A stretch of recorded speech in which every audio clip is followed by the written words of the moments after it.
අද අපට කතා කරන්න තිබෙන්නේ විමෝචන චිත්තං අස්සසස්සාමේ සික්ඛති විමෝචන චිත්තං අස්සසස්සාමේ සික්ඛති කියන චිත්තානුපස්සනාවේ අවසාන කොටස. අදම දැනින් පින්වත් ආයතනම් මේ කතාව විතරක් දෙන්නේ නැතුව ඇති කොහොමද සාවධානව දැනගන්න මේ කතාව අහන්නේ. ඒකට විමෝචන කියන එකේ තේරුම නිදහස් කියන අදහසයි දැදීම් වලින් තුර තියෙන අදහසයි. ඒ කියන්නේ කෙලෙස් වලින් බැඳිලා නැහැ, උපාදාන වලින් බැඳිලා නැහැ, හිත නිදහස් වෙලා විමුක්ත වෙලා පවතිනවා කියන එකයි විමෝචන කියන එකෙන් අදහස් කරන්නේ. එතකොට මේ සිතේ නිදහස් ස්වરૂපය උද්ගත කරන්න පුළුවන් උද්ගත වෙන අවස්ථා තියෙනවා පහක්. නැත්නම් පස් ආකාරයකින් මේ විමුක්ත ස්වરૂපය සිත නිදහස් වෙන ස්වરૂපය උද්ගත වෙනවා. පළවෙනි එක තමයි අදංග වශයෙන්, දෙවෙනි එක තමයි විස්කම්බන වශයෙන්, තුන්වෙනි අවස්ථාව සමුච්ඡේද වශයෙන්, හතරවෙනි අවස්ථාව පටිච්චසමුප්පාදේ වශයෙන්, පස්වෙනි අවස්ථාව නිස්සාරණ වශයෙන්. ඒ කියන්නේ මේ සිත පිරිසුදු භාවයට, නිදහස් භාවයට පළමුවෙන්ම පත්වන්නේ සඩංග වශයෙන්. සඩංග වශයෙන් කියන්නේ සාවකාලික වශයෙන් මේ මොහොතේම සිත පිරිසුදු වෙනවා, පිළිස්සෙන් සිත ඈත් වෙනවා. දැන් මේ තුන්වත් අය මේ ධර්ම දේශනාව පටන් ගැනීමට පටන් ගන්න පටන් සිතේ ලෝභ, දෝෂ, මෝහ ආදී කිලේශ ධර්ම නැහැ, ඊර්ෂ්‍යා ආදී කිලේශ ධර්ම නැහැ. සිත සාවකාලික වශයෙන් කෙලෙස් වලින් නිවිලා පවතින. ඒ නිවිච්ච ස්වરૂපයේ දැන් දකින්න සමාධිය පිට තුළ සාවකාලික වශයෙන්, කඩංග වශයෙන් මේ මොහොතේ මේ කෙලෙස් ධර්මයන් අපතුල නැහැ. අපේ සිත දැන් පිරිසුදුයි. අපේ සිත මේ කෙලෙස් වලින් කඩංග වශයෙන් දැන් නිවි ඇත කියන එක දෙක පිටින්ම බලන්න. හොඳයි. දෙවෙනි අවස්ථාව වශයෙන් කියන්නේ මේ සම්බන්ධ වශයෙන් මේ සිත පිරිසුදු වීම, විස්කම්බන වශයෙන් සිත පිළිසුදු වෙන ආදී ආකාරයකින් පළමුවෙන් එක සමත වශයෙන්, විශේෂයෙන්ම සමත වශයෙන් සිත පිළිසුදු කරගෙන යනකොට උපචාර සමාධිය කියන ධ්‍යාන සමාධියකට පෙර අවස්ථාවේදී සිත නීවරණ ආදී පිළිසුදු වෙනවා. ඒක ඒකාන්ත ගැඹුරින් පවතින තත්ත්වයක් නෙවෙයි, ස්ථාවර වශයෙන් පවතින තත්ත්වයක් නෙවෙයි. ධ්‍යාන මට්ටමකට සිතපත් වුණාට පසු විස්කම්බන වශයෙන් බොහෝ දුරට ඒ ධ්‍යාන මට්ටම පවතින කාලය දක්වාම සිත කෙලෙස් වලින් පිරිසිදු වී පවතිනවා. මේ එක් විදියකින් සදංග විස්කම්බන වශයෙන් සිත පිරිසිදු වෙන ආකාරයක්. ඊට වඩා ගැඹුරින් සිත පිරිසිදු වෙනා විදර්ශනා වශයෙන්, විශේෂයෙන්ම සංඛාරුපේක්ඛා ඥානීය කියන විදර්ශනා ඥානයට සිතපත් වූ අවස්ථාවේ සිට එන අවස්ථාවලදී අපගේ සිත තා විස්කම්බන වශයෙන් මේ කෙලෙස් වලින් පිරිසිදු භාවයට පත් වෙනවා. අන්න ඒ අවස්ථාවලදී සමහර වෙලාවලට අපට ඕනෑකමින්වත් රාග දෝෂ ආදී කෙලෙස් ධර්ම ඇති කරගන්නට බැහැ. සමහර වෙලාවට ඒ පිළිසුදු භාවයේ සති ගණන්, මාස ගණන් එක දිගට පවතිනවා. අපට මාස දෙකකට පමණ උදදී මිහිදී ස්වාමීන් වහන්සේ නමක් හමු වුණා. දැන් අවුරුදු 3ක්ම එකම ප්‍රවේශයක්වත් පිටට පැමිණියේ නැහැ කියලා කීවා. උන්වහන්සේ කියේ රහස් වෙලා කියලා හැවටිලයි. මොකද අර කෙලෙස් පිටට පැමිණෙන්නේ නැති නිසා. මේ විදිහට තමයි විස්කම්බන වශයෙන් අපේ සිත කෙලෙස් වලින් විමුක්ත ගන්නේ, පිස්සුවන්නේ. එතකොට දැන් අප කතා කළේ සිත පිරිසිදු වෙන ආකාර දෙකක්, සදන් වශයෙන් සහ විස්කම්බන වශයෙන්. ඊළඟට සිත පිරිසිදු වෙන්නේ සමුච්ඡේද වශයෙන්. ඒ කියන්නේ මුලින්ම කෙලෙස් උපුඩා දාන අවස්ථාව. ඒක නම් සිදුවන්නේ සෝවාන් ආදී මාර්ගඵල ලැබීමෙන් පමණයි. ඒ මාර්ගඵල වලින් ඉවතට ගමන, උපුඩා ගමන, නැවත නූපදින දෙස ගලවා ඉවත් කරන ඒ කෙලෙස් ධර්ම ඒ සංස්කාරයේ තුල, ඒ සංකාණයේ තුල කවදාවත් නැවත ඇතිවන්නේ නැහැ. අන්න ඒක සමුච්ඡේද වශයෙන් කරන ලද නිදහසක් විමුක්තියක්.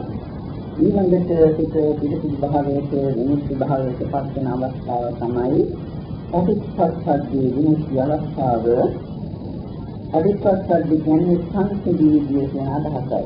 මේදී අදහස් කරන්නේ ඇත්ත වශයෙන්ම පහත් ඵලයෙන් පසුව සිත පිරිසිදු භාවයට නිදහස් පරිස්සප්පතියට සාන්තර සීතල ස්වභාවයට පත්වන අවස්ථාවයි. මේ පිළිබඳව අපේ මේ ධම්ම දේශනාව අවසානයේදී සුළුවටින් කීපයක් අප කතා කරන්නම් කාල වේලාව දෙමින්. ඊළඟට නිස්සාරණ වශයෙන් සිත විමුක්තියට පත් වෙනවා. නිස්සාරණ කියන්නේ ඇත්ත වශයෙන්ම සියලුම සංස්කාර ධර්මයන් අතහැරලා සංස්කාර නිරෝධයට පිටපත් වෙන නිර්වාණ ධාතුවට පිටපත් වෙන අර නිර්වාණ ධාතුව සිතට අරමුණු වන අවස්ථාව. මෙන්න මේ පස් ආකාරයෙන් තමයි අපේ සිත පිරිසුදු භාවයට පත්වන්නේ. මේ සෑම පිරිසුදු භාවයක්ම දකිමින් ආස්වාද ප්‍රසආස භාවනාවේ අපි දෙතන එකයි විමුක්තියන් චිත්තං අතර ස්ථානයේ සිටිතේ විමුක්තියන් චිත්තං පස්ස ස්ථානයේ සිටිතේ කියන එකෙන් අදහස් ගන්නේ. එතකොට මේ පස් ආකාරයෙන් පිරිසුදු වන ඒ විමුක්ත වන නිදහස් වන දැනීම් වලින් දිවිහි යන ඒ විමුක්ත tattය උද්ගත වෙනවා ඒ ආකාරයකින්. එකක් සමත වශයෙන් සිට පිරිසුදු භාවයට පත් කර ගන්නා අවස්ථාවක්. අනිත් එක විදර්ශනා වශයෙන් සිට විමුක්ත භාවයට පත් කර ගන්නා අවස්ථාවක්. මේ සමත වශයෙන් හෝ විපස්සනා වශයෙන් සිට පිරිසුදු භාවයට පත් කර ගන්නා අවස්ථා දෙකටම පෙරටුව අපි භාවනාව ආරම්භ කරනකොටම අපේ සිත පිරිසුදු භාවයට පත් කර ගන්නට ඕනේ, විමුක්ත භාවයට පත් කර ගන්නට ඕනේ කෙනෙක්. ඒක මූලික අධීර වශයෙන් අපි ක්‍රියාත්මක කළ යුතු කොටසක්. ඒ කියන්නේ භාවනාව පටන් ගන්නකොටම අපේ සිත තුළ ශ්‍රද්ධාව නැත්නම් විශේෂයෙන් ශ්‍රද්ධාව තිබෙන නිසා තමයි මෙතෙන්ට පැමිණෙන්නේ. නමුත් අවශ්‍ය ප්‍රමාණයට අපේ ශ්‍රද්ධාව නැත්නම් අශ්‍රද්ධාවෙන් අපේ සිත කිලිටිලා. ඒ අශ්‍රද්ධාවෙන් සිත කිලිටි වෙන එක අපේ ශ්‍රද්ධාව මත කරගෙන ශ්‍රද්ධාව තවත් ඇති කරගෙන මේ අශ්‍රද්ධා tattයෙන් සිත පිරිසුදු භාවයට අපපත් කරගන්නට ඕන. විශේෂයෙන්ම මේක තමයි ඒකායන මාර්ගය. මේක තමයි සතර සතිපට්ඨාන ධර්මයන් වැඩෙන්නා වූ එකම නිර්වාණ මාර්ගය. ඒකාන්ත වශයෙන්ම මේ මාර්ගය වැඩිමින් අපට නිර්වාණය අවබෝධ කරගන්නට පුළුවන් යනාදී වශයෙන් හිතමින් මේ ශ්‍රද්ධාව ඇති කරගැනීමෙන් අශ්‍රද්ධාවෙන් පවතින සිත මුදවා ගන්න ඕනේ අශ්‍රද්ධාව tattයෙන්. දැන් තමන්ගේ සිත තුළම බලන්න තමා තුළ යම් කිසි මේ ධර්මයේ කෙරෙහි හෝ මේ ප්‍රතිපත්තිය කෙරෙහි හෝ අප කියාගෙන යන මේ භවනා ක්‍රමයේ කෙරෙහි හෝ යම් කිසි සැකයක් ශ්‍රද්ධාවක් නැති බවක් තිබෙනවා නම් ඒක දැම්මම මේ මොහොතේම සිත ඉවත් කරගන්නවා. මෙතෙන් පටන් කියන සෑම කාරණාවක්ම තමන්ගේ සිත දෙස බලමින් මේ මොහොතේම ඉවත් කරගනිමින් යමින්ම මේ ධම්ම දේශනාව අසන්නය ශ්‍රවණය කරන්නේ කියලා අප පළමුවෙන් ඉල්ලා සිටිනවා. එතකොට ඒ විදිහට සාස්ත්‍රඥාවෙන් සිත මුදා ගන්නවා. ඊළඟට සමහර විට අපේ සිත සීනදිත්තෙන් කෝසජ්ජෙන් නැත්නම් අලසකමින් යටේලා පවතින්නට පුළුවන් භාවනාව පටන් ගන්නකොට. ඒ අලස භාවය නැත්නම් මේ සීන මද්ද ස්වરૂපය අපේ පිටට බරක් අපේ මාර්ගයට පරිපෝෂක ධර්මයක්. ඒ தත්ය අපි ඉවත් කර ගන්නට ඕන වීර්ය ඇති කර ගැනීමෙන්. විශේෂයෙන්ම ඒ තීන නිත්තේ නැති කිරීමට පූර්ව භාග වශයෙන් ආලෝක සංඥා කියලා භාවනාවක් පුරුදු කරන්නට කියලා පොත්පත්වල සඳහන් වෙනවා. ඒකට කාලයක් ගත වෙන නිසා තීන නිත්තේ බලෙන්න හිතින් අයින් කරගෙන බලෙන්න බලවත් වීර්යයක් දැන්නේකින්වත් අයගේ සිත තුළ සමාගයේ සිත තුළ තීන නිත්තේ තිබේ නම් ඒ දෙස බලලා බලවත් වීර්යයක් ඇති කරගෙන තීන නිත්තේ සිත අයින් කරගන්න විමුක්ත කරගන්නට පිළිස්ත කරනවා. මේ පූර්ව භාග වශයෙන් සිත පිරිසුදු කරගන්න ආකාර ඊට පස්ව අපේ සිත තුළ අපි මේ සීල සමාදානයක් සිදු වුණත් සමහර විට වචන මාත්‍ර පමණයි දුස්සීලයෙන් සිත අපිරිසුදු භාවයට පත් වී තිබෙන්නට පුළුවන්. වචනෙන් අපි ප්‍රකාශ කරනවා සම්පප්පලාපා වේරමණී කියලා. නමුත් මෙතනින් පිටෙච්ච ගමන්ම පිට කරන්නේ සම්පප්පලාප. අපි මෙතන බොරුවට සිල්පල් සමාදන් වෙනවා. ඇත්ත වශයෙන්ම අපේ දෛනික ජීවිතයේ තුළදී අපටම අවංකවම හදවතට සත්‍ය කරලා ගැටුවොත් මේ ශික්ෂාපදක තුළින් ඒකාන්තයෙන්ම රැකෙනවද කියලා. එහෙම රැකෙන්නේ නැත්නම් මෙතන මේ ඉඳගෙන මේ ශික්ෂාපද ඊට පසුව මේ සාන්තය දක්වාම ආරක්ෂා කරනවායි කියලා හිතලා අශ්‍රද්ධාවෙන් මේ දුස්සීලත්වයෙන් සිට මුදවා ගන්න සීල සම්පන්න වෙලා. මේ ආකාරයෙන් පූර්ව භාග වශයෙන් සිට මුදවා ගන්නට ඕන. ඒ වගේම දැන් මේ ධර්ම ශ්‍රවණය කරනකොට සිට තැන් තැන් වලට විහිදෙමින් අන්නේ විහිද වෙමින් දුවනවා නම් මහාම සිට ධර්ම දේශනේ තුලතම නැවත නැවත යොමු කරන්නට ඒ සතිය ඇති කර ගන්නට මුක්තස්සතිය සතියෙන් පුරුසු භාවයෙන් සිට මුදවා ගන්නට. ඒ වගේම මේ දේශනාව කිරී අසන කාලය තුලදී හෝ කවර කුසලයක් කරන විට මේ නිච්ඡත්ත කියලා ස්වરૂපයක් තියෙනවා අට නිච්ඡත්ත කියලා වැරදි ආකාර 8ක්. ඒ කියන්නේ අර සම්මා දිට්ඨිය ආදී මාර්ගවලට ප්‍රතිවිරුද්ධ අංගාට ඒ අංගාටින් කවරක් හෝ තමන්ගේ සංකාණය තුළ පවතිනවා නම් සමාගයේ සිත තුළට සිතම බලලා සමාගයේ සිත දෙස තමන්ම සිතින් බලලා ඒ නිත්‍යත්වයන් වැරදි ගති සිතින් ඉවත් කරගන්නට ඕන.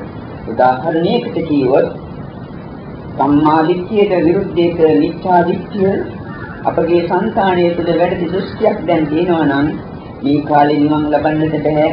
කවුද මේ ධර්මයේ සාන්දිටිකද කාලිකද කියලා දන්නේ? මේ ආදී නොඑක ආකාර විකෘති අදහස් විකෘති දෘෂ්ටියෙන් අපේ සිත පිරී පවතින්නට පුළුවන් නැත්නම් සිතේ ගැලීලා ඇලිලා පවතින්නට පුළුවන්. ඒකට මේකේ නිමක් නැරිලා අපි සිටින්නට පුළුවන්.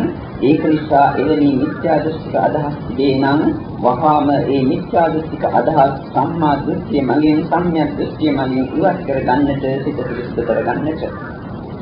තවත් උදාහරණයක් කිව්වනම් මිච්ඡා සංකප්ප, කාම සංකප්ප, ව්‍යාපාද සංකප්ප, විහිංසා සංකප්ප කියන්නේ මිච්ඡා සංකප්ප. වැරදිලා හරි මේ සිග්නල්සන් අයගේ සංතාන තුල සිතුල නියමෝටි මේ කාම සංකල්පයක් තිබේ නම් මෙතනම දැන්මම ඒක ඉවතට තියන්නට, ගෙදරට ගියාට පස්සෙ ඕනේ නම් කරේ සබා ගන්න. මේ වගේම තමයි ව්‍යාපාද සංකල්පය. ව්‍යාපාර සංකල්පය අපට මරන්නට කරපු හතුරුකමක් කෙනෙක් දුටුවක් කළත් ඒ අය කෙරෙහි පවා මෛත්‍රී සිත දැන් ඇති කර ගන්නට කිසි කෙනෙකුට හිංසාවක් අපි කරන්න යන්නේ නැහැ. අවිහිංසා සංකල්පය දැන් ඇති කර ගන්නට මේවා ගෙදර ගියාට පස්සෙවත් අර කාම සංකල්ප වගේ ඇති කරගත යුතු ධර්ම නෙවෙයි. ව්‍යාපාද සංකල්ප, විහිංසා සංකල්ප කියනවා ඒවෙන් සිත ඈත් කර ගන්නට. ඒවෙන් ඈත් වෙනකොට සිත ඒවෙන් නිදිච්ච ස්වરૂපය, ඒවෙන් නිදෙන ආකාරය දෙස සිතින්ම බලන්න. මේ විදිහට පූර්ව භාග වශයෙන් භාවනාව කිරීමට පෙර භාවනාවට ප්‍රතිපක්ෂව ප්‍රතිවිරුද්ධව යම් ධර්ම තිබේනම් ඒ ධර්ම දෙස සිතින්ම බලලා ඒ ධර්ම අපි ඉවත් කර ගන්නට ඕන. එහෙම ඉවත් කර ගන්නකොට ඒ ඉවත් වී යන ආකාරය අපි දකින්නට ඕන. මේක විමුක්තියන් තිස්සන අවස්ථාවේ පාදනික අධීර පටන් ගන්න අවස්ථාව. එතකොට මේ ආකාරයෙන් සිත පිරිසුදු භාවයට පත් කරගෙන අපි ආනාපාන සති භාවනාව කලින් කළා ඇති පරිදි කියා දේශනා කොට ඇති පරිදි කායානුපස්සනා, වේදනානුපස්සනා, චිත්තානුපස්සනා යන කොටස් තුන ප්‍රමාණිකව වඩමින් යනවා. මෙහෙම යනකොට අපේ සිත සත්මත් වශයෙන් සමාධි වශයෙන් අපේ සිත සමාහිත වෙනවා. සම්මත වශයෙන් සමාධිමත් වෙනකොට පළවෙනි ධ්‍යානයට වැඩිමින් හෝ ඊටපත් තුන අපි නොදැනුවත් හෝ සුද්ධපත් අර නීවරණ ධර්ම හයකින් සිට නිදෙනවා. නීවරණ ධර්ම හතක් තියෙනවා. කාමච්ඡන්ද, ව්‍යාපාද, සීල මිද්ද, උද්ධච්ච කුච්ච විචිකිච්ඡා කියලා පහකුන්, අරතිය කියලා තවතිය විචිකිච්ඡාවකුන්, අවිද්‍යාව කියලා තවත් නීවරණයකුත් තියෙනවා. ධ්‍යාන සිතකට පළවෙනි ධ්‍යාන සිතට සිතපත් වෙනකොටම අර පළමුවෙන්ම කී නීවරණ හයෙන් සිත ඈත් වෙනවා. කාමච්ඡන්ද, ව්‍යාපාද, සීල මිද්ද, උද්ධච්ච කුච්ච විචිකිච්ඡා, අරතිය කියන නීවරණ ධර්මයන් හයෙන්ම සිත විමුක්ත වෙනවා පළවෙනි ධ්‍යානයට පත් කරනකොට. අත් වශයෙන් මේ විමුක්ති ස්වરૂපයේ උද්ගත වන්නේ ධ්‍යානයට පෙර පවත්නා වූ උපචාර අර්පණා සමාධියක් මේ උපචාර සමාධිය අවස්ථාවේදී අර්පණා සමාධියට ඉන්නට ප්‍රථමයි. එතකොට අපේ සිත තුළ දැන් විමසීමක් කරලා බලන්න අපේ සිත තුළ මේ ධර්ම දැන් පවතිනවද කියලා. කාමච්ඡන්දේ තිබේ නම් ඒ කාමච්ඡන්ද සිතිවිලි මෙතනින් ඉවත් කරගන්න මේ මොහොතේම තමන්ගේ පිටදෙස තමන්ම බලමින් මේකට මේ නැති කිරීමට පූර්ව භාග ප්‍රතිපදාවක් වශයෙන් අපි කලින් ප්‍රකාශ කරලා තිබුණා අසුභ භාවනාව වඩන්නටය අනිත්‍ය සංඥාව වඩන්නටය දසාසුභයන් අතරින් එකක් හෝ වඩන්නටය ඒ වගේම චතු ධාතු අවස්ථාන කියන ධාතු අවස්ථාන මනසකාරයේ යෙදෙන්නටය කියලා අපි කලින් ප්‍රකාශයක් කළා. එතකොට ඒ අන්තයෙන් අපි හරියට සිත දියුණුවට පත් කරගෙන තිබුණා නම් කාමච්ඡන්දේ අපට ඇවිල්ලා කාමච්ඡන්දේ විසින් අපව යට කරගෙන යන්නේ නැහැ. අපට පුළුවන් කාමච්ඡන්දේ යට කරගෙන ඉදිරියට යන්නට. මේ සංකාන තුල දැන් තිබේ නම් මේ කාමච්ඡන්දේ මෙතනින්ම මේ මොහොතේම මේ ධර්ම ශ්‍රවණේ කාලය කරන කාලය තුලදී ඒ සිත මුදා ගන්නට විමුක්ත භාවයට පත් කර ගන්නට.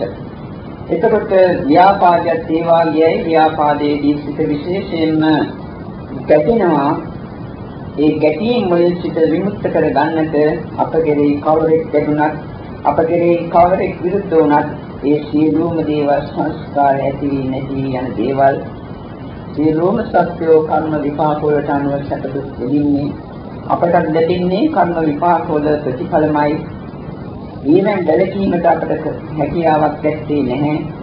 වරද කරන සත්‍යයක් අද ලෝකේ නැහැ. ඇත්ත වශයෙන්ම රූපස්කන්ධයේ කිසිම වරදක් පිළිපෙට කරන්නේ නැහැ. රූපස්කන්ධයට කිසි විදිහක කිසිම වරදක් කිරීමට හැකි ශක්තියකුත් නැහැ. රූපස්කන්ධේ ක්‍රියාත්මක වන්නේ නාමස්කන්ධයේ විසින්. නාමස්කන්ධයේ වේදනාවට කිසිම වරදක් කිරීමට හැකියාවක් නැහැ. වේදනාව පාඩුවේ ඇති වී නැති වී යන ධර්මයක්. සංඥාවට කිසිම වරදක් කිරීමට හැකියාවක් නැහැ. ඒකත් ඇති වී නැති වී යන දැනීම මාත්‍රයක්. ඒ වගේම විඥාණයට හිතට මොකුත් කරන්නටත් හැකියාවක් නැහැ. ඒකත් දැනීම මාත්‍රයක්. යම් කිසි කෙනෙක් වරදක් කරනවා නම් වරදක් කරන්නේ කුමකින්ද? මේ කෙලෙස් වලින් අවිද්‍යාවෙන් සංස්කාර සංගේ තුලින් සෑම සත්‍යෝම මේ කෙලෙස් ග්‍රහණයට අත්දැලා අවුලලා අනේ මේ සත්‍යෝ කෙලෙස් වලින් කෙලෙස් වලින් යටේලා කෙලෙස් ග්‍රහණයට අත්දැලා තිබෙනවා නේද කියන අවබෝධය ඇති වුණොත් ඇත්ත වශයෙන්ම කිසිම සංස්කාරයක් කෙරෙහි පවස්නා වූ ගැටීමක් අපට ඇතිවන්නේ නැහැ. මොකද ගැටෙන්න කෙනෙක් නැහැ. කෙලෙස් වලටයි අපි ගැටෙන්න ඕනා කියන අවබෝධය ඇති වෙනවා. ඒකත් අමතරව මේ ගැටෙන්නට පුද්ගලයෙක් නැහැ. මොකද රූපස්කන්ධයේ එතනම නැති යන ධර්ම ඒවා අනිත්‍යයට යනවා. ඒ කියන්නේ මේ මොහොතේ රූප ඊළඟ මොහොත වෙනකොට නැහැ. මේවා කායානුපස්සනා භාවනා කරනකොට අපි අත්දැක්කා. ඒ වගේම වේදනා සංඥා සංඛාර විඥාන කියන නාමත් මෙතනම නැති වුණා. ඊයේ තිබ්බ නාම රූප අද වෙනකොට නැහැ. අද ඉදී තිබ්බ නාම රූප මේ වෙනකොට නැහැ. දැන් විනාඩියකට උඩ තිබුණු නාම රූප දැන් නැහැ. අපි පිටින්නේ කා සමගද අප වෛර දැනගන්නේ කා සමගද? මෙන්න මේ අවබෝධයේ හිත තුළ ඇති වුණොත් අව්‍යාපාදයෙන් අපේ සිත ව්‍යාපාදයෙන් අපේ සිත මුදවා ගන්නට අපට ලේසියෙන් පුළුවන් වෙනවා. කොයි ආකාරයෙන් හෝ දැකලා තමන්ගේ සිත තුළ ව්‍යාපාදයේ තිබේ නම් දැන් ඒක සිතින් අයින් කරගන්න. ඒ වගේමයි තීන විද්ද කියන එක අප කලින් කියවා. ඊළඟට තියෙන විචිකිච්ඡාව සත්‍ය විශේෂයෙන්ම විචිකිච්ඡාව කියන එකේදී අදහස් කරන්නේ අත්‍යතනක පාස්නා උත්සකයේ නිහිතී ගණන් ගන්නේ මේ භාවනා මාර්ගයේ පිළිබඳව පාස්නා උත්සක. විශේෂයෙන්ම මේ ධර්ම ශ්‍රවණය කරන පින්වත් අය අප කරන ධර්ම දේශනා අහලා විවේචනය කරනවා. කලින් කරපු ධර්ම දේශනා වාගේ නෙවෙයි, කලින් ඉගෙනගත්තු දේවල් වාගේ නෙවෙයි, කලින් අපට කියලා දෙන්නේ භාවනාව මේක නෙවෙයි කියලා ඒක විවේචනය කරමින් පහත් කර කලකන අවස්ථාවන් තියෙනවා කියලා ගන්නවා. එකම ධර්මයක් අවබෝධ කරගන්නට පුළුවන් විවිධාකාර වලින්. උදාහරණයකට කිව්වොත් මේ චේතස්කාය මේ ස්පස්කාය හය විකල්පනාවට නඳන ආකාරයේ මම කරන්නේ වෙන විදිහකට. තවත් විදිහකට කරන්නට පුළුවන්. යම් කෙනෙක් ඒක අසවොත් මෙහෙ ඇවිල්ලා අප කියන දේ අහලා ඒක වැරදි කියලා නිගමනය කරනවා නම් ඒක පසු කල්පනාවකින් කරන දෙයක්. ඒක නිසා එවැනි විචිකිච්ඡා තිබේ නම් දැන් මම සිටින මේක අයින් කරගන්න ඒක තමන්ගේම යහපතට හේතුනවා ඇති. එහෙම නැත්නම් තමාගේම යහපත තමාම හදනවත්ම කරගත්තා වෙනවා. මේ කාටවත් පෞද්ගලික වශයෙන් කරපු සිදුවීමක් නෙවෙයි ධර්ම කරුණාව. එතකොට ඒක පෙර තිබුණේ උද්දච්චක කුච්ච සිත විසිරෙන ස්වરૂපය සහ කළ පෞසා නොකල කුසල් ගැන පවත්නා වූ අසහනය. අපගේ මේ භාවනා කර්මස්ථානයේ මෙතෙක් කල් කරගෙන අපට හිත සමාධිමත් කරගන්නටවත් බැරි වුණා. අපට ධර්මයක් අවබෝධ කරගන්න බැරි වුණා යනාදී වශයෙන් යම් කිසි අසහනකාරී ස්වરૂපයක් සිටේ පවතිනවා නම් ඒ අසහනකාරී ස්වરૂපය මේ මොහොතේදීම අයින් කරන්නට. එතකොට මේ නීවරණ ධර්ම පහට අමතරව තව එකක් තියෙන්නේ අරතිය. ඒ කියන්නේ මේ භාවනාවේ පවත්නා වූ නොසකිත. එක්කෝ අවශ්‍ය ප්‍රතිඵල නොලැබීම නිසා ඇතිවන නොසතුට, එහෙම නැත්නම් වේදනාව නිසා ඇතිවන නොසතුට, නැත්නම් කවර ආකාරයකින් හෝ යම් කිසි ධර්මයක් නොදැනීම නිසා ඇතිවන නොසතුට, මේ නොසතුටෙන් සිත අයින් කරගන්නට. එතකොට යම් කිසි පුද්ගලයෙක් පළවන ධ්‍යානයේ සිතපත් කරගන්නට ඕනා නම් අඩු වශයෙන් උපචාර සමාධියටවත් සිතපත් කරගන්නට ඕනා නම් මෙන්න මේ නීවරණ ධර්මහය විස්කම්බන වශයෙන් යටපත් කරන්නට ඕනා. අපේගේ සිත ඒ උපචාර අර්පණාවෙනි ධ්‍යාන මට්ටම් වලට ඊට ආසන්න මට්ටම් වලට පත් නොවන්නේ කුමක් නිසාද? අපට මේ නීවරණ ධර්ම සාල්කාලික වශයෙන් විස්කම්බන වශයෙන් යටපත් කිරීමට නොහැකි නිසා. ඒක ඉස්තාවරම හොඳින්ම අවබෝධ කරගන්නට මේ ධර්ම අපගේ සිත තුළ තබාගත යුතු ධර්ම නෙවෙයි. මේ ක්ලේශ ධර්ම, අකුසල ධර්ම අපේ සිත තුළින් ඉවත් කළ යුතු ධර්ම, පහ කළ යුතු ධර්ම, තබා නොගත යුතු ධර්ම, නොයලී යුතු ධර්ම. නමුත් අප හිතන්නේ මේවා අප තුළ තබාගත යුතුයි කියලා. ඒකට ජානහන්සේ ධම්මචක්කප්පවත්තන සූත්‍රයේදී දේශනා කරනවා සංකෝපනිකං දුක්ඛ සමුදයං අරිය සත්‍යං පහතබ්බන්තුනේ වික්ඛවේ උබ්බේ අනුස්සතේ ධම්මේසු චක්ඛුන් උදපාදී ඥානං උදපාදී පඤ්ඤා උදපාදී විද්‍යා උදපාදී ආලෝකෝ උදපාදී කියලා.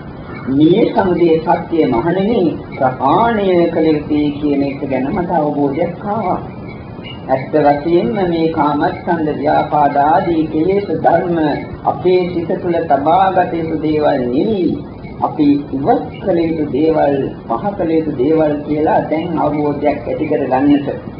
විශේෂයෙන්ම මෙතන මෙතනදී තරුණ කාන්තා යුගලක් අපට ප්‍රකාශ කළා ස්වාමීන් වහන්සේ මේ භාවනා කරන්නේ කරනවා අපේ ගුරු ජීවිතය අදාළ වෙනවද, අඩපණ වෙනවද, සතුටක් ලබන්න බැහැද කියලා. මොකද හේතුව මේවා සබාගත යුතු ධර්මයේ කියලා හිතන නිසා. මේ වෙනසිත ඉවත් කරගෙන ගුරු ජීවිත ගත කරන්නට බැහැ. මේ භාවනා කරන මේ කාල පරිච්ඡේදය තුළදී මේ ධර්ම දේශනාව කරන මේ කාලය තුළදී මේ සියලුම ක්ලේශ ධර්මයන්ගෙන් සිත ඈත් කරගත යුතුයි. එහෙම නැත්නම් අපට අවශ්‍ය වූ මේ කෙලෙස් පරිණිරවාණයක් කරන්නට, කෙලෙස් සංසිඳීමක්, කෙලෙස් විගුණා දැමීමක් කරන්නට බෑ. මේ පින්වත් අය මතක තබා ගන්නට කෙලෙස් තබාගෙන අපට කවදාවත් සතුටක් සැනසීමක් සුවයක් ලැබෙන්නේ නැහැ. කෙලෙස් සංසිඳීමකින්, කෙලෙස් නැති කිරීමකින්ම පමණයි අපට සාන්ත සුවයක් උත්පත් කරගන්නට පුළුවන් වන්නේ කියලා. එතකොට ඒ කෙලෙස් ඇති වුණාට පසුව කාමච්ඡන්ද ව්‍යාපාද ආදී ඒ ඇතිවෙච්ච අවස්ථාවකදී සිතේ පවත්නා ස්වરૂපයේ දෙස සිතින් බලන්න. ඒ ව්‍යාපාද ආදී නීවරණ කෙලෙස් ධර්ම සිතින් ඉවත් ගියාට පසුව සිත පස්සන අවස්ථාව දෙස බලන්න. අර කලින් ඒ නීවරණ ධර්ම වලට කෙලෙස් වලට යට වූ අවස්ථාවලදී සිත දිවි කෙලෙස් දැවෙනවා, පිච්චෙනවා. මහා බරක්, මහා දුකක්. ඒකෙන් ඈත් වෙච්ච ගමන්ම සිත සංසිඳිලා නිවිලා සැනසීලා යන සාන්ත ස්වરૂපයේ දෙස බලන්න. අන්නේ විදියට කෙලෙස් සංසිඳීමෙන් ඒවෙන් සාවකාලිකව ඈත් වීමෙන් ඇතිවන සංසිඳීම දකින්නකොටම අපට වැටහෙනවා අනේ මේ කෙලෙස් ධර්ම අප දුකට බාධනය කරපු ධර්ම නේද? මේවාට ඇලුම් කලේ කවර මෝඩකමක් නිසාද කියලා. ඒක නිසා මේ භාවනා කරන කාලය තුළදී කෙලෙස් ධර්මයක් ඇති වුණොත් විශේෂයෙන්ම සතියෙන් යුතුව ප්‍රඥාවෙන් යුතුව ඒ දෙස බලන්න, ඒදී ඇතිවෙන කායක සහ චිත්තක දැනෙන ස්වરૂපය අවබෝධ කරගන්න. උදාහරණයකට තරහසිතක් ගියොත් ඒ තරහසිත ඇති වෙච්ච ගමන්ම තමන්ගේ සංකාමයේ කයට සිතේ දැනුනේ කොහොමද කියලා බලන්න. ඒ තරහසිත ඉවත් ගියාට පසුව අපේ සිත නිවිලා යන ආකාරය බලන්න. මෙන්න මේ විදිහට කෙලෙස් නිවීමකින්ම තමයි අපේ සිත පිරිසිදු භාවයට පත් කරගන්නට අපට පුළුවන් වන්නේ. මේ විදිහට නීවරණ ධර්ම පහෙන් සිත විමුක්ත වුණාට පසුව පළවන ධ්‍යානයේ සිතපත් ගන්නේ. ඒ කියන්නේ පළවෙනි ධ්‍යානයෙන් මේ නීවරණ ධර්ම පහෙන් සිත විමුක්ත වෙනවා. ඒක අපි දකිනවා මේ විමෝචන චිත්තන් අවස්ථාව තුළින්. මේ පින්වත් පිරිසතුල පළවෙනි ධ්‍යාන වලට සිතපත් කරගෙන ඉන්න අය සිටිනවා. ඒ අය ඇත්ත වශයෙන්ම Taman දන්නේ නැහැ සමහර වෙලාවලට ඒක තීරණය කරගන්නේ කොහොමද තමා ඉන්නේ සත්‍ය වශයෙන්ම ධ්‍යාන මට්ටමකට කියලා. කාටවත් දැන ගැනීම සඳහා අපි කරුණක් කියන කරුණු කිහිපයක් ප්‍රකාශ කරන්න අත්හදා බලන්න. එතකොට කාගෙන්වත් අපට අවශ්‍ය වෙන්නේ අහන්නට අපේ සිත පළවෙනි ධ්‍යානයටපත් වුණාද නැද්ද කියලා. Tamanටම Taman විසින්ම අවබෝධයක් ලබා ගන්න පුළුවන් වෙනවා.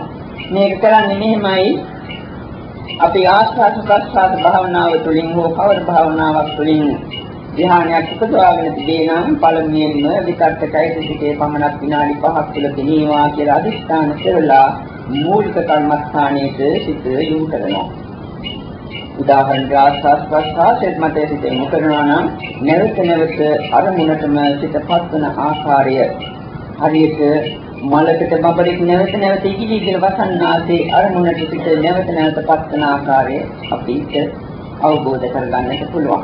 සමහරුන්ට නිමිති වශයෙන් ඒ කියන්නේ මනසට වැටී යන යම් නිමිති වශයෙන් මේ ධර්මත් පේන්නට පුළුවන්. ඊට පස්ව විනාඩි 10ක් විතර ඒක දැකලා විචාරයේ පමණක් විනාඩි 10ක් තුළ තේනවා කියලා අධිෂ්ඨාන කරගන්න. ඒකදී හරියට වතුරට දාපු තෙල් බිඳුවක් වතුර මත පැතිරී යන්නාසේ මේ අරමුණේ සිට පැතිරි පවත්න ආකාරය අපට ප්‍රත්‍යක්ෂ වශයෙන් අවබෝධ වෙනවා. මේක දැක්කට පසුව ප්‍රීතිය පමණක් විනාඩි 10ක් තුළ කෙනේවා කියලා අධිෂ්ඨාන කරනවා. සිත ප්‍රීතියට පත්වන ආකාරය අපට අවබෝධ වෙනවා. ඊට පසුව සුඛය පමණක් කෙනේවා කියලා අධිෂ්ඨාන කරලා ආස්වාද ප්‍රසආසයට අරමුණට සිත නියවනවා. එවිට අපේ කය සංසිඳලා නිවිලා යන ස්වરૂපයකටපත් වෙනවා. ප්‍රීතියයි සුඛයයි අතර ලොකු වෙනසක් තියෙනවා. ඒකත් අපිට ඉදිරිය දැකගන්න පුළුවන් වෙනවා. ඊට පස්සේ ඒකාග්‍රතාවය සිතේ ඒකාග්‍රතාවය කියන්නේ එකඟ බව පමණක් වෙනවා කියලා විනාඩි 10ක් තුළ අධිෂ්ඨාන කරගෙන අරමුණට මූලික අරමුණට සිත නියවනවා. එවිට අපට ඒකාග්‍රතාවයෙන්ම ඒ සිතපත් වී කියන ආකාරය විනාඩි 10ක් තුළම පෙනෙනවා. මේ විදිහට අපි ඒ අංග පහ ගැන මනවින් අවබෝධයක් ප්‍රත්‍යක්ෂ අවබෝධයක් ලබා ගන්නට පසුව අපි මෙන්න මේ විදිහට පිළිපදිනවා. පළවෙනි ආස්වාද කැල්ල තුලදී විතක්කේ කෙනේවා කියලා සාමාන්‍ය සිතිවිලි මාත්‍රයක් තත්පරයක් කියන්නේ ඒක සිතන්නට ඒ සිතලා ආස්වාද පළවෙනි ආස්වාදයේ දෙස සිත නිහිවෙනවා. එතකොට ඒක තුල විතක්කේ ක්‍රියාත්මක වෙන ආකාරය පේනවා. ඊළඟට දෙවෙනි ආස්වාදයේ තුල විචාරය බලනවා. ඒ විදිහට තුන්වෙනි ආස්වාදයේ තුල ප්‍රීතියක්, තුන්වෙනි ආස්වාදයේ තුල සුඛයක් බලනවා. ඊළඟට හතරවෙනි ආස්වාදයේ තුල ඒකාග්‍රතාවය දක්වලා පස්වෙනි ආස්වාදයේ තුල විතක්ක විචාර ප්‍රීති සුඛ ඒකාග්‍රතාව කියන අංග පහම බලනවා. මෙහිදී කරන්න ඕනේ දීර්ඝ වශයෙන් සියුම් වශයෙන් ඕනෑකමින් ගන්න ආස්වාද ප්‍රසආස ඇති කරගන්නට ඕනේ. මේ ආස්වාද ප්‍රසආස පහක් තුළදී මේ අංග පහ පැහැදිලිවම දැක්කට පසුව එකපාරටම අධිෂ්ඨාන කරනවා මේ අංග පහෙන් යුතු පළවෙනි ධ්‍යානයට සිතපත් වන ආකාරය පැහැදිලිවම පෙනීවා කියලා අධිෂ්ඨාන කරලා නැවත ආස්වාදයේ සිට මේ වෙනකොට අර අංග පහම එකින් එකට පෙළට නූලක දමනු මුතු වෙලක්සේ එකින් එකට ඇමිනි ඇවිල්ලා ඒ අංග පහෙන්ම යුතු පළවෙනි ධ්‍යානයට සිටපත් වන ආකාරය පැහැදිලිවම අපට ප්‍රත්‍යක්ෂ වශයෙන්ම දකින්නට පුළුවන් වෙනවා. එවිට අපට කිසි කෙනෙකුගෙන් අවශ්‍ය නැහැ අහන්නට අපේ සිත ධ්‍යානයට නේදපත් මේ කියලා. මොකද මේ ධ්‍යාන අංග පහෙන්ම යුතු වෙලා ධ්‍යාන අංග පහම ඇතුළට කිඳා දැකලා සිත නිවිලා සැනසීලා සාන්ත තත්ත්වයකට පත්වන ආකාරය අපටම ප්‍රත්‍යක්ෂ වී යන නිසා මෙන්න මේ විදිහට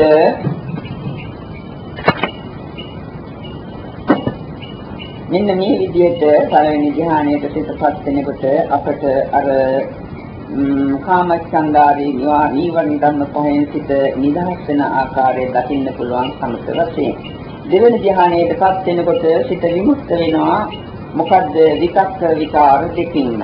ඒකත් පැහැදිලිවම අපට දකින්නට පුළුවන්. ඒකටත් අදිෂ්ඨාන කරනවා පළවෙනි ධ්‍යානයේ වශී කරලා තියෙන පුද්ගලයෙක් විසින් අර කලින් කිව්වා වගේම විතක්ක විචාර පීච්ඡිත ඒකාග්‍රතාව කියන අංග පහම බලලා පළවෙනි ආස්වාදයෙන් විතක්කයක්, දෙවෙනි ආස්වාදයෙන් විචාරයත් ආදී වශයෙන් බලාගෙන යනවා අංග පහම.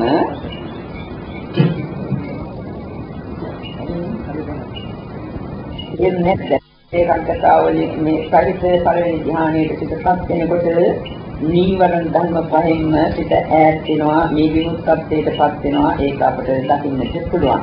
මේ විදිහට හතන විතක්ක විචාර පීච්ඡිත ඒකාග්‍රතාව කියන අංග පහම ආස්වාද ප්‍රසආස රැලි පහක් තුළදී දකිනවා. ඊට පස්ව අපි අධිෂ්ඨාන කරනවා සුළු කාලයක් ඒක කියන්නේ විතක්ක විචාර දෙක සංසිඳී නැති වී දෙවන ධ්‍යානයේ සිටපත් වන ආකාරය පැහැදිලිව පෙනීවා කියලා. එහෙම පෙනීවා කියලා අධිෂ්ඨාන කරලා ආස්වාදයට ආස්වාදයට සිට නියවනවා. නියවනකොට පළමුවෙන්ම විතක්කේ පේනවා, විචාරේ පේනවා. පහනක් නිවුණා වගේ ඒ දෙක සම්පූර්ණයෙන් නිරුද්ධ වෙනවා. ඊටසුත ඒකාග්‍රතාව කියන අංග තුන සැපෙහිලා ඒ තුන එකට එකතු වෙලා හිත සමාධිමත් වන ස්වરૂපය Tamanටම ප්‍රත්‍යක්ෂ වශයෙන් අවබෝධ වෙනවා. මේ විදිහට දෙවෙනි ධ්‍යානයේදී විතක්ක විචාර දෙකෙන් අපේ සිත විමුක්ත වෙනවා. ඊළඟට තුන්වෙනි ධ්‍යානයේදී මේ විදිහට පිළිපදින්නේ ප්‍රීතියෙන් සිත විමුක්ත වෙනවා. හතරවෙනි ධ්‍යානයේදී සුඛයෙන් සිත විමුක්ත වෙනවා. උපේක්ෂා ඒකාග්‍රතාවයෙන් සිත විමුක්ත වෙනවා.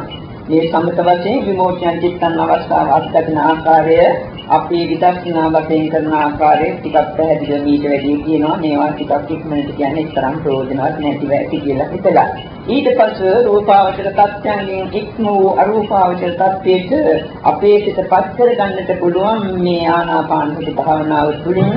ඒක කරන්නට ඕනන්නේ අමුතුරු මහන්සියක් වෙන්නට දෙයක් නෑ. යම් කිසි පුද්ගලයෙක් හතරවෙනි ධ්‍යානයේ සිතපත් කරගෙන සිටේ නම් අදිස්ථානයක් කරනවා මට පළවෙනි අරූපාවචර ධ්‍යාන සිතට මගේ සිත පළවෙනි අරූපාවචර ධ්‍යාන තත්ත්වයටපත් වේවා. ඒ විනාඩි 5-10ක් තුළ ඉන්නට ලැබේවා කියලා. ඒ අදිස්ථානය කළා ආස්වාද ප්‍රසආසයට සිත නිලෙවනවා. විවිධාකාරයෙන් මේ තත්ත්වය උද්ගත වෙනවා. ඒ සෑම ආකාරයක්ම අප විස්තර කිරීමට මෙහිදී යන්නේ නැහැ. මෙහිදී විශේෂයෙන්ම සිතට පෙනෙන රූප නිමිත්ත නැති යනවා. සිතට පෙනෙන රූප නිමිත්ත කියන්නේ අපි ඇස් දෙක පියාගත්ත අපට පේනවා අපේ ඇඟ පවතින ආකාරය, අපට වැටෙනවා අපේ ඇඟ පවතින ආකාරය. මේ බාහිර රූපයේ තියෙන රූප පවතින ආකාරය අපට පේනවා, වැටෙනවා. ඇස් දෙක පියාගත්ත මේවා නිමිති වශයෙන් මනසේ පිළිබිඹු වෙනවා. මෙන්න මේ මනසේ පිළිබිඹු වෙන සියලුම රූප නිමිති සම්පූර්ණයෙන්ම නිරුද්ධ වී නැති වී යනවා. අහසයි සිතයි එකක් බවට පත් වෙනවා අරූපාවචර තත්ත්වයේදී. මේ තත්ත්වයට සිතපත් වෙනකොට අපේ සිත අර රූප නිමිති වලින් නිදහස් වෙනවා. දෙවන අවස්ථාවේදී අරූපාවචර අර අහසින් සිත වෙන් කරනවා. එතකොට අර අහසයි සිතයි දෙකක් නේ. අහස අරමුණ සිත එක දකින ස්වરૂපය. ඒකෙන් සිත වෙන් කරාට පසුව අහසෙන් සිත අහස නැති යනවා. එවිට ඇතිවෙන්නේ විඥාන මාත්‍රය. විඥාණයට මාරුමුව වලින් පවත්න අවස්ථාව. එහිදී අප අර අහස තියෙන අරමුණින් සිත නිදහස් කරගන්නවා. තුන්වෙනි අවස්ථාවේදී ඒ සිත ඉවත් කළාට පසුව කිසිත් නැති තත්ත්වයක් උද්ගත වෙනවා. ඒ කිසිත් නැති තත්ත්වයක් උද්ගත වෙන්න කියන්නේ ආසින් සංඥායතන තත්ත්වයේ. එහිදී අර විඥාන කියන තත්ත්වයෙන් අපේ සිත නිදහස් වෙනවා.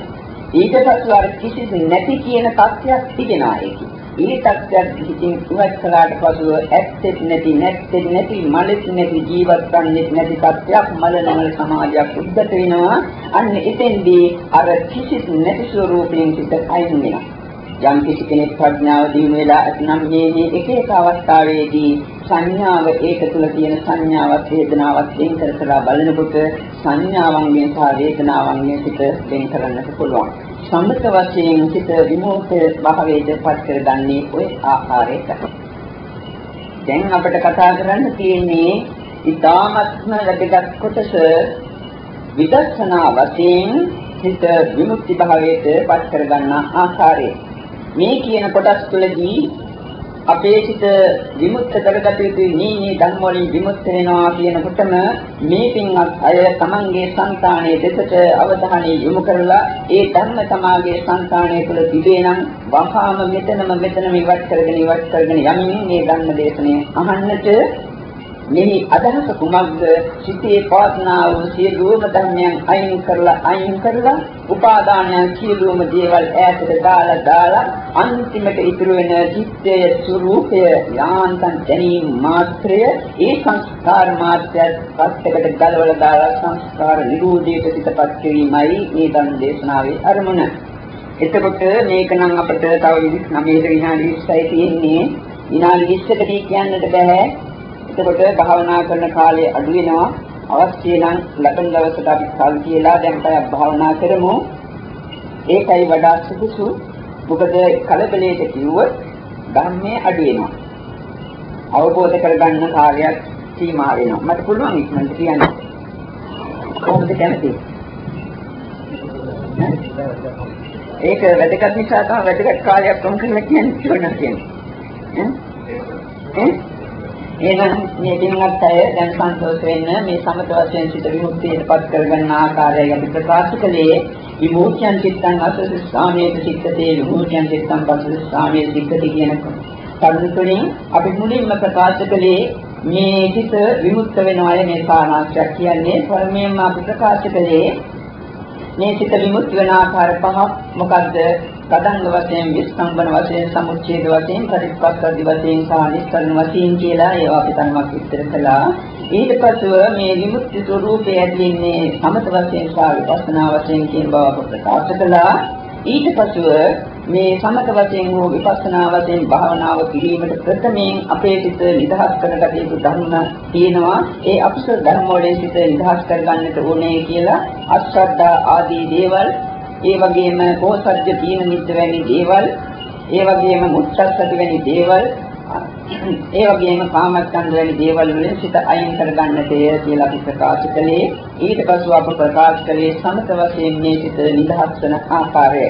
ඒ නිදහස් වන සෑම සිතක් දෙස බලමින්ම ආස්වාද ප්‍රසආද භාවනාවේ යෙදෙමින් ත්‍රිශිෂ්ඨා පූර්ණේ කිරීමයි මේ භාවනාවේ එකම පරමාර්ථය. ඊළඟ දවසේදී අපි විශේෂයෙන්ම විදර්ශනා භාවනාව ගන්නේ අරමුණට. විදර්ශනාව තුළින් මේ විමුක්ත සිත ස්වરૂපයේ ඇතිවෙන ආකාරය පැහැදිලිව අවබෝධ විස්තර කරනවා. එදාට මේ පින්වත් අය නෝරතවාම පැමිණෙන්න හේතුව මොකද? සමහර විට ඒ ධර්ම ශ්‍රවණය කරන කාලය තුළදීම මේ පින්වත් අයගේ සංසාන තුළ විමුක්ත පරිපාලනීය ධර්මයන් අභිවර්ධනය වීලා වැඩිලා තිබුණොත් මේ ධර්ම ශාලාව තුළදීම නිර්වාණ ධාතුව අවබෝධ කරගන්නට හැකි වෙනවා. ඇති. ඒක නිසා එදාට සතුටින් යුතුව පැමිණෙන්න තවත් විසිත එකඟ කරගෙන විනාඩි 15කට පෙර ඇවිල්ලා 7:45ට විතර ඇවිල්ලා මෙතන ඉඳගෙන සිත සමාධිමත් කරගෙන සිටින්න අපි අදට ඇවිල්ලා ධර්ම දේශනාව කරනවා. දැන් මේ එහෙනම් මේ මහත්ය කියන 8යි කාලට කියලා අපි ධර්ම දේශනාවේ නම් 8යි කාලට සුදුසුයි, මටත් හිතෙනවා ඒක සුදුසුයි කියලා. අදට ඇවිල්ලා 8යි කාල දක්වා සිත එකඟ කරගෙන ඉන්න අපි 10යි කාල දක්වා දේශනේ යනවා භාවනාව සහිතව. එතකොට මේ පින්වත් අය මේ දැන් 8:45යි පැයක් ඇතුළත මේ භාවනාවේ නිරත වෙන්න ධර්ම ශ්‍රවණය කරන එක කොයි වෙලාවෙත් කරන්නත් පුළුවන්. රේඩියෝ වලයි, පන්සල් වලයි, භාවනා මධ්‍යස්ථාන වලයි හැම හන්දියක් ගානෙමයි ධර්ම දේශනා තියෙනවා. හැම බුදු සරණ වැනි පස්තරවල ධර්ම දේශනා තියෙනවා. මේවා අහනවා. ඒ ඇලීමට වැඩි ප්‍රායෝගික වශයෙන් කිරීමයි උතුම්. ඒක නිසා මේ කය ඇතුළත මේ පින්වත් අය හිත සමාධිමත් කරගෙන තමන්ගේ සිත තුළ කෙලෙස් ධර්ම තියෙනවා ඒවා ඉවත් කරගෙන අනින් කරපු විදිහට කාය අනුපස්සනා, වේදනා අනුපස්සනා, චිත්ත අනුපස්සනා කියන අනුපස්සනා ධර්මයන් බෙදෙන ආකාරයෙන් සත් අනුපස්සනාවන් ධර්මයන් භාවනාවේ යෙදෙන්නට. සත් අනුපස්සනා කියන්නේ මොනවද?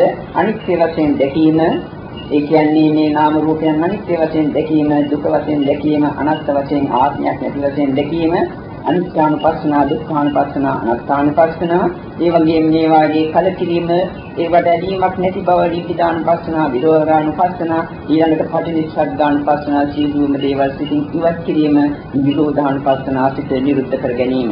ඒ අනුපස්සනා හද වැඩෙන ආකාරයෙන් භාවනාවේ නිරත වෙන්න මේ මොහොතේදී යම් කිසි සංස්කාර ධර්මයන් ලෝකයේ කෙරෙහි බැඳීමක් තියෙනවා ඔක්කොම සිතින් ඉවත් කරලා භාවනාවේ නිරත වෙන්නට අපි පෞද්ගලික වශයෙන් භාවනා උපදෙස් දීම සඳහා මේ ස්ථානින් අරහට යනවා කැමති කෙනෙක් එහාට ඇවිල්ලා උපදෙස් ගන්නත් පුළුවන්.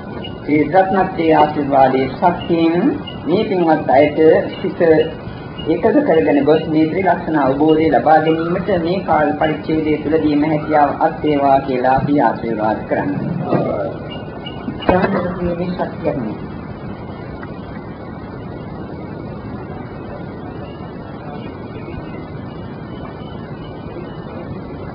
එතන මනෝබුද්ධංගම සම්මා මනෝසෙත්තා මනෝමියා කියන එකෙන් අදහස් කරන්නේ සෑම කායික වාචික මානසික ක්‍රියාවකටම අර මනෝ කියන එකෙන් අදහස් කරන්නේ චේතසිකය.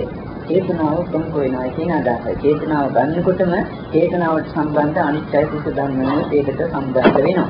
විශේෂයෙන් චේතනාව. චේතනාවකින් තොරව කිසිම ක්‍රියාවක් සිදුවන්නේ නැහැ.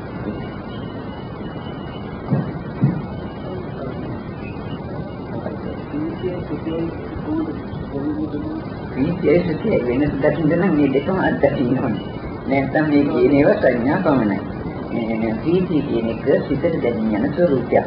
සුඛය කියන එක ඒකට වඩා ගැඹුරුයි. කය සම්පූර්ණ කයට ඒක වැඩිපුර දැනෙනවා. කය සැහැල්ලු වෙනවා, සාන්ත වෙනවා, සීතල වෙනවා, බර අඩු වෙනවා, මුද්ද වෙනවා, කර්මණී වෙනවා. කය ඊට අනුකූලව සිතත් මුද්ද වෙනවා. කාය පස්සද්ධි චිත්ත පස්සද්ධි දෙකම වෙනවා. මේ සුඛය කය පුරාම දැදිලා ඉතිරිලා යනවා. ප්‍රීතිය හිතේ තියෙන තත්ත්වයක් පමණයි. ඒ තමයි දෙකම තියෙන සුඛය දැනෙන්නේ සිතට. නමුත් ප්‍රීතිය වැඩිපුර දැනෙන්නේ සිතට.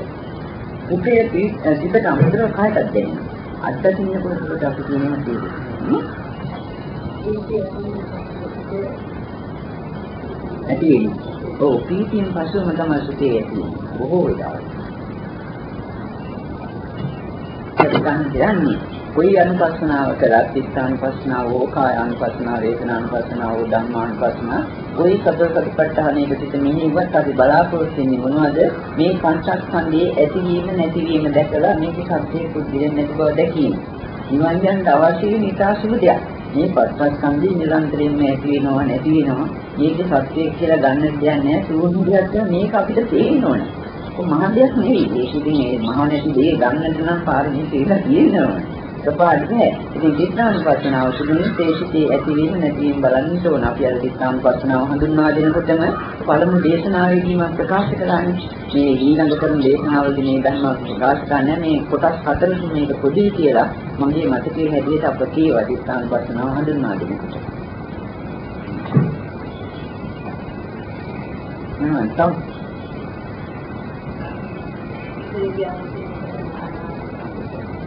ඒ ආරම්භයේ වෙනවා වේදනාව විකාරයෙන් සිද්ධ ක්‍රියාවෙන් වේදනාවක්. ඒකෝට සතර මේමයි වේදනාව ගැන පිළිපැදිය යුතු ආකාරයක් කලින් විස්තර කරලා තියෙනවා.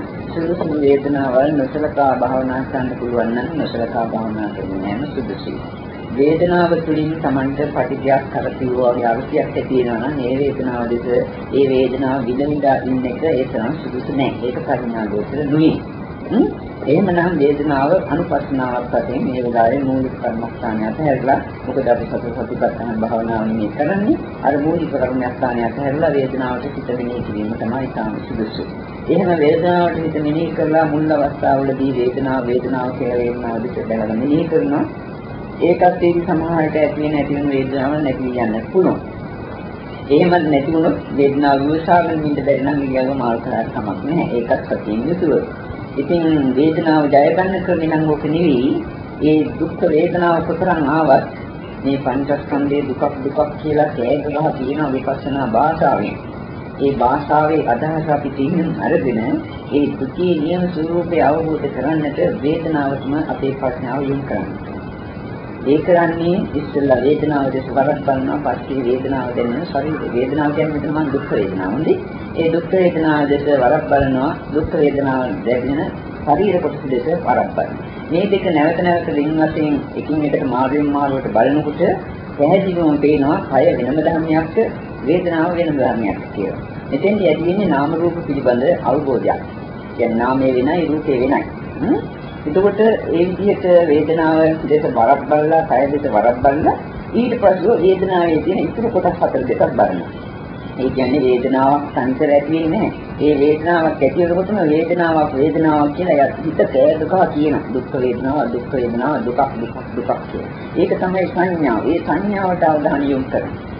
ඒකට එකාතකින් ශරීරයත් අනිත් අතින් වේදනාවත් මේ පස්සේ සංඥාවක් දකිනවා නම් මේ වෙලාවේ ඇත්ත වශයෙන්ම වේදනාව කිසිම පුළුවන් සත්‍යයක් නැති වෙනවා. වේදනාව කඩා හැලෙනවා. මේක හරියට ප්‍රත්‍යක්ෂ වශයෙන් පෙන්වොත් එහෙම ශරීර නිමිත්ත පවා නොපෙනී යන සත්‍යයක් උද්ගත වෙනවා විදර්ශනා දියුණු කෙනෙකුට. එහෙම නැති වුණත් ඔය තුන පැහැදිලිව වෙන් කරනවා. වේදනාව වෙනයි, කය වෙනයි, වේදනාව කියන සංඥාව වෙනයි කියලා ඉතින්ම වෙන් කරනවා. වෙන් කරනකොට ඒ වේදනාවේ අනිත්‍යයට යනවා නිරන්තරයෙන් මේකම වේදනාවක් වශයෙන් දැනුණට වේදනාව වැඩි වීමත් අනිත්‍ය ස්වરૂපයක්. වේදනාව අඩු වීමත් අනිත්‍ය ස්වરૂපයක්. මේ අනිත්‍යයට යන ආකාරය බලන්න. ඊළඟට කයත් අනිත්‍යයට යනවා. ඒ කියන්නේ අපි හිතමු කනේ ධනහිසේ කොටේ කොටසේ වේදනාව දැනෙනවා කියලා. ඒ ධනහිස කොටසේ රූප කලාප පුඩක්. එක ධනහිස් කැලලක් වගේ පෙනුනට එතන තියෙනවා දහස් ගණන් රූප කොට. ඒ සෑම දහස් ගණන් රූප කොටක්ම වෙනස් වෙනවා. ඒ රූප කොටස වේදනාව ඇදි කියන සෑම රූප කොටසම. මේ රූප කොටස කඩාගෙන හැදෙනකොට වේදනාවත් එතනම කඩාගෙන හැදෙනවා. මේ කිසිම එකක් එහා සත්‍යයක්. වේදනාවේ ඝන සංඥාව කැදී යන තැන. වේදනාව එක ධර්මයක් වශයෙන් අරගෙන අපි ඝනයක් වශයෙන් අරගෙන ඉන්න එක නැති කරලා වේදනාව මෙන්න සමතලා කරන තැන. ඊට පස්සේ වේදනාවේ සංඥාව නිරුද්ධ වෙන ආකාරය බලන්න. මේක බලනකොට සමහර වෙලාවට අපේ සිත නිරුද්ධ වෙන්නත් පුළුවන්. ඒකමයි. ඒකෙන් වේදනාවට බය වෙන්න එපා. වේදනාව අපට මේ සංසාර චක්‍රයේ මේ සසර ගමනේ තියෙන බාහනක ප්‍රම පෙන්වන්නට අප නිත්‍යයි කියලා. අපිට දුක්ඛ සත්‍ය පෙන්වලා දෙන්නට අපට මේ අතුරු විලාසින් වෙන මිත්‍රී වේදනාව කියන්නේ.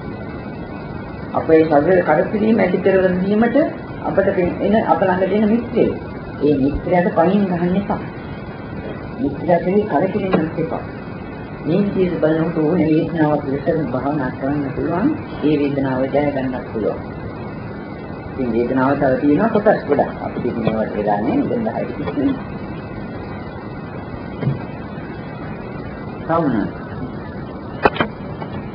ශරීරයේ ඇති වෙන වේදනාව ධාතු වශයෙන් බලන්න පුළුවන්. පදවීමක් ඇති වුණොත් පඨවි ධාතු කියලා බලනවා. නමුත් ඒක වේදනානුපස්සනාවක් නන් නෙවෙයි. පඨවි ධාතුව වෙනම ධර්මයක්, වේදනාව වෙනම ධර්මයක්. ඒ පදවීම දැනෙන ගතිය නෙවෙයි අපි බලන්නේ කද වෙන ගතිය දෙසයි පඨවි කියලා බැලුවොත් බලන්න. පස්සෙන එකක් දැක්වහම තේජෝ ධාතුව කියලා බලන්න පුළුවන්.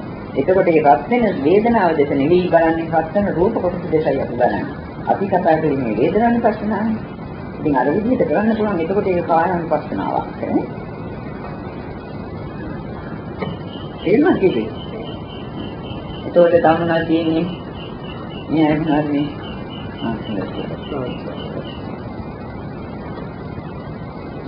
එතකොට තමනාද කියන්නේ ආන්ති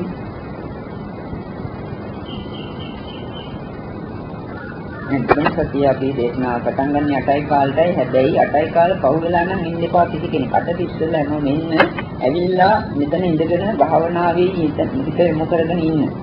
මේ ස්ථානයේ තියෙන ගැටුමක් පිළිබඳව දර්ශනයක් පිළිබඳ ගැටීමක් තියෙනවා නම් ඒකත් අයින් කරගන්න. ඉවුර ජීවිතේ යන ගැටීමක් තියෙනවා නම් ඒවත් අයින් කරලා හිත සමාධිමත් වෙන්න ඉන්න. 8යි කාලට අපි දේශනේ පටන් ගන්නවා. විදර්ශනාව අරමුණු කරගෙන මේ විමෝචන චිත්තයන් කියන එකයි විස්තර කරන්නේ.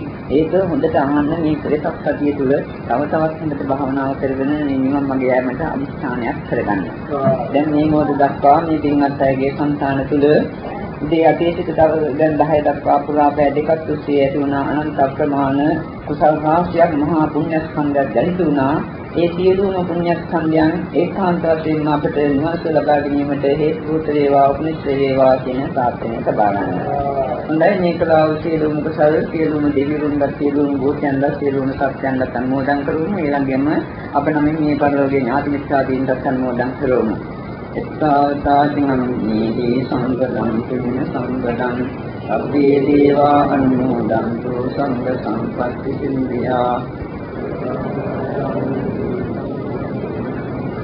සම්මේ දුතානුමෝදන්තු සංඝ සම්පත්ති සින්දියා එක්තාවතාචනම් වීහි සම්පදම් පුඤ්ඤ සම්පදම් ඒ සත්තානුමෝදන්තු සම්බ සම්පත්ති විඤ්ඤා ධම්මෝ අතිනං හෝතු සුඛිතා හොන්තුනාසයෝ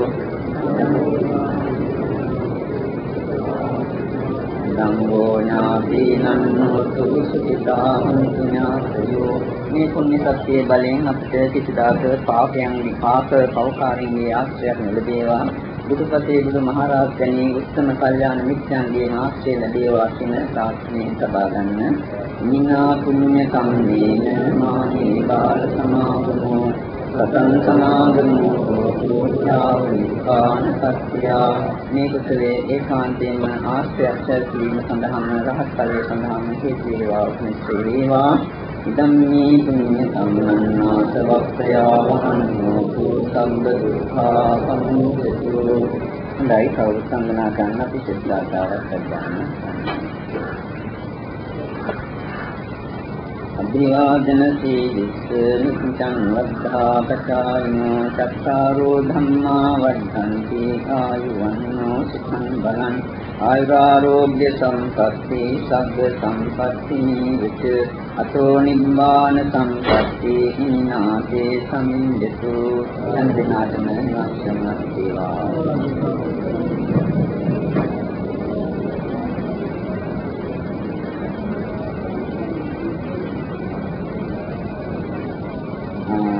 තව හෙට ඉඳලා අපිට දවස් 3ක භාවනා පන්තියක් අපි නියමනවා විදර්ශනයේ විශේෂයෙන්ම වෙසක් පොය නිමිත්තෙන් එකක් අනිද්දාත් ඊට පසු දිනක් කැමති කෙනෙකුට ඕන නම් හෙට එන්නත් පුළුවන් අනිද්දා එන්නත් පුළුවන් කාන්තා පක්ෂයට සංගීතාරාමයේ නවතින පුළුවන් සවස්ට අවශ්‍ය නම් නැත්නම් ගෙදරුණත් ගන්න පුළුවන් සංකීර්ණ විදර්ශනා භාවනාවේ යොමු කරන්නේ විදර්ශනා භාවනාවට යොමු කරන්නේ කැමති කෙනෙකුට මේ භාවනා පන්තියේ සහභාගී වෙන්න පුළුවන්.